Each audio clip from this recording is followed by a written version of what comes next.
اللہ کے نزدیک دین صرف اسلام ہے۔ بسم اللہ الرحمن الرحیم، نحمدہ ونصلی علی رسولہ الکریم۔ ناظرین کرام السلام علیکم۔ آپ کو یاد ہوگا گزشتہ پروگراموں میں ہم نے دین اور عقائد اور ایمانیات کے حوالے سے گفتگو کی تھی۔ دین کے حوالے سے ہمیں بتایا گیا کہ اللہ کے نزدیک اسلام پسندیدہ دین ہے اور یہ ایک مکمل ضابطۂ حیات ہے۔ دین کی عمارت جن 5 ستونوں پر استوار ہے وہ ایمانیات یا عقائد کہلاتے ہیں، یعنی توحید، رسالت، ملائکہ، آسمانی کتب اور آخرت۔ توحید کے حوالے سے ہمیں بتایا گیا کہ خدا کا ایک سے زیادہ وجود عقلاً محال ہے۔ خدا کی وحدانیت اور اس کی صفات اور ذات سمیت اس کو ایک یکتا، قدیم اور لازوال ماننا ایمان کا پہلا جز ہے۔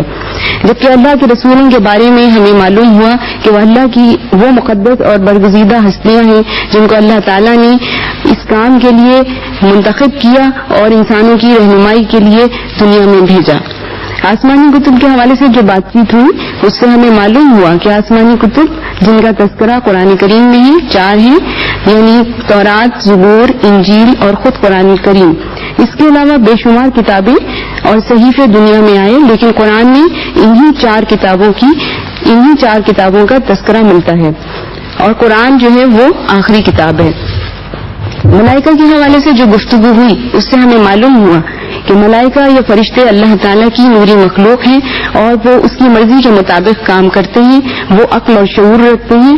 ایمانیات یا عقائد کے حوالے سے ہمارا آخری پروگرام آخرت کے حوالے سے تھا، جس میں ہم نے موت، حیات، عالم برزخ، حشر نشر، یوم قیامت اور جنت اور دوزخ پر گفتگو کی۔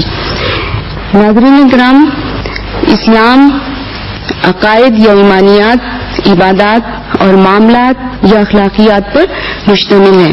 ناظرین کرام، جیسا کہ آپ کو معلوم ہے کہ ہم نے اب تک ایمانیات یا عقائد کے حوالے سے گفتگو کی ہے، آج سے ہم عبادات کے حوالے سے گفتگو کا آغاز کر رہے ہیں۔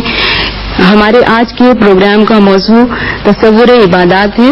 یہاں جو مہمانان گرامی تشریف رکھتے ہیں حافظ احسان الحق صاحب اور مولانا محمد ولی راضی صاحب، اس کے علاوہ طلباء و طالبات بھی یہاں پر موجود ہیں جن کے سوالات ہمیں اس موضوع کو سمجھنے میں مدد دیں گے۔ میں اپنا پہلا سوال جو ہے ولی راضی صاحب کی خدمت میں پیش کروں گی کہ آپ ہمیں بتائیے کہ یہ تصور عبادات جو ہے وہ کیا ہے؟ عبادت کے پہلے معنی سمجھ لیجیے۔ عبادت ویسے عربی کا لفظ ہے جس کے معنی عبد سے نکلا ہے، عبدہ کے معنی ہوتے ہیں بہت ہی کسی کے سامنے بندگی اختیار کرنا، اتنا تذلل اختیار کرنا، اپنے آپ کو بہت یعنی حقیر ظاہر کرنا، اور جس کی عبادت کی جا رہی ہے اس کو اس کی عظمت کا اظہار، اس کا نام بندگی یا عبادت ہے۔ مختلف مذاہب میں عبادت کے مختلف طریقے رہے اور وہ اتنے بے شمار ہیں کہ ان سب کا تذکرہ ممکن بھی نہیں اور وقت بھی نہیں، اس لیے صرف وہ تصور عبادات جو اس وقت دنیا میں بہت بڑی آبادی کے مختلف حصے اختیار کیے ہوئے ہیں ان کا میں مختصر تذکرہ کرتا ہوں۔ ایک تصور عبادت کا تو یہ ہے جسے جاہلی تصور عبادت کہا جاتا ہے کہ انہوں نے اپنی ہی عقل سے اپنے معبود بنا لیے مختلف طریقوں سے، مثلا کسی نے پتھروں کو، کسی نے درخت کو، کسی نے سورج کو، کسی نے اور کسی مظاہر فطرت کو، اور اپنی ہی عقل سے یہ سوچ لیا کہ ان کو خوش کرنے کا طریقہ یہ ہے کہ ہم یہ فلاں کام کریں گے تو یہ ہمارے معبود خوش ہوں گے۔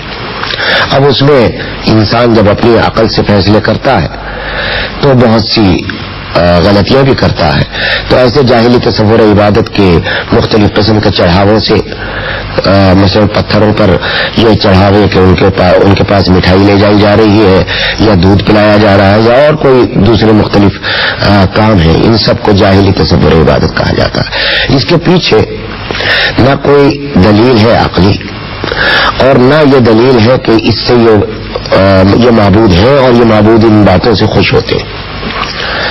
ایک تصور دوسرا ہے اور وہ ان مذاہب میں بھی پایا جاتا ہے جو آسمانی مذاہب ہیں، اسے راہبانہ تصور عبادت کہتے ہیں۔ مثلا اس میں سب سے بڑا اہم تصور یہ ہے کہ اللہ کا قرب حاصل کرنے کے لیے دنیا سے نفرت اور دنیا سے علیحدگی ضروری ہے. یعنی دنیا میں رہ کر تجارت کرتے ہوئے، معاش کماتے ہوئے، اپنے بال بچوں کی پرورش کرتے ہوئے، گھر میں رہتے ہوئے کوئی اللہ کے قرب حاصل نہیں کر سکتا اور کوئی نیک آدمی بن نہیں سکتا، وہ جنت کا مستحق نہیں ہو سکتا. کسی نے اگر شادی کر لی تو وہ شادی کر کے اللہ کا نیک بندہ نہیں بن سکتا. یہ ایک تصور عبادت ہے، اسے راہبانہ تصور عبادت کہتے ہیں. حضرت صلی اللہ علیہ وسلم نے بہت واضح الفاظ میں فرمایا تھا کہ لا رہبانیت فی الاسلام.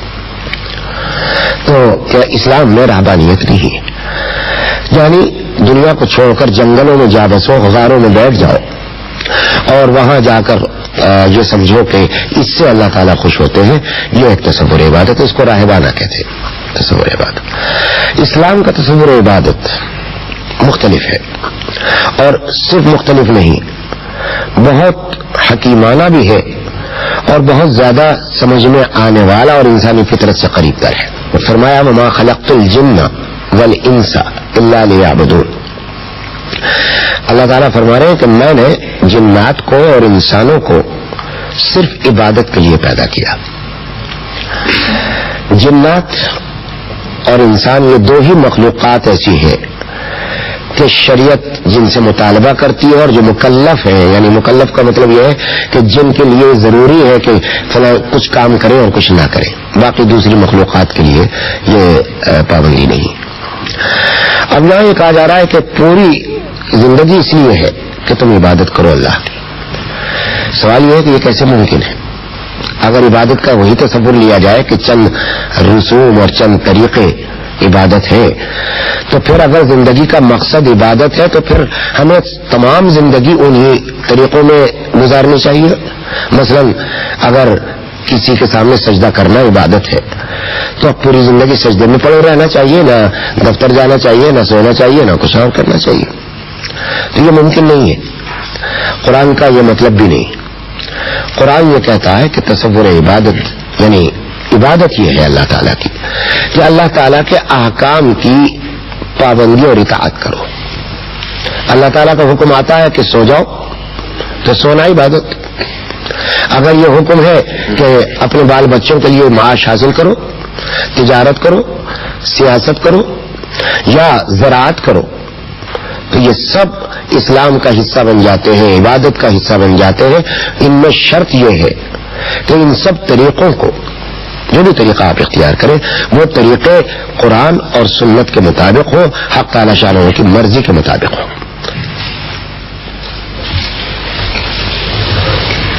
راضی صاحب نے ہمیں بتایا کہ اسلام کا تصور عبادت یہ ہے کہ تمام دنیا کے کام کیے جائیں، لیکن وہ کام اللہ تعالیٰ کے نظام کے مطابق ہوں اور اسلام کے بتائے ہوئے اصولوں کے مطابق ہوں. یعنی اسلام کا تصور عبادت جو ہے وہ انسانی زندگی پر محیط ہے، پوری انسانی زندگی پر محیط ہے.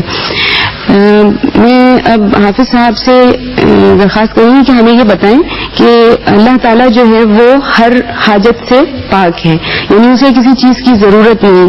تو پھر یہ عبادتیں جو ہیں وہ ہمارے لیے مخصوص کر دی گئی ہیں اور فرض کر دی گئی ہیں، اور یہ کہ جو یہ عبادتیں ادا نہیں کرے گا تو اس کو دوزخ کی وعید، عذاب کی وعید سنائی گئی ہے. تو یہ کیا ہے؟ اس کی ذرا ہمیں وضاحت کیجیے ہمارے لیے.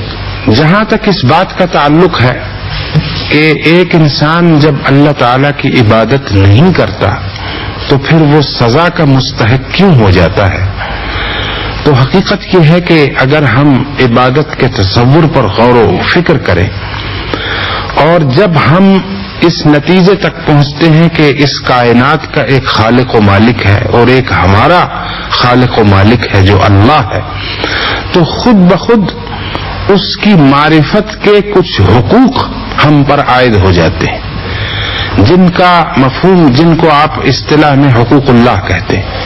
جب آپ نے اللہ پر ایمان لایا، اللہ کو پہچان لیا، اس کی معرفت حاصل کی اور خود عبادت کا تصور اور عبادت کی امنگ اور طلب آپ کی فطرت کے اندر رکھ دی گئی، تو ظاہر سی بات ہے کہ جو لوگ اپنی فطرت کو مسخ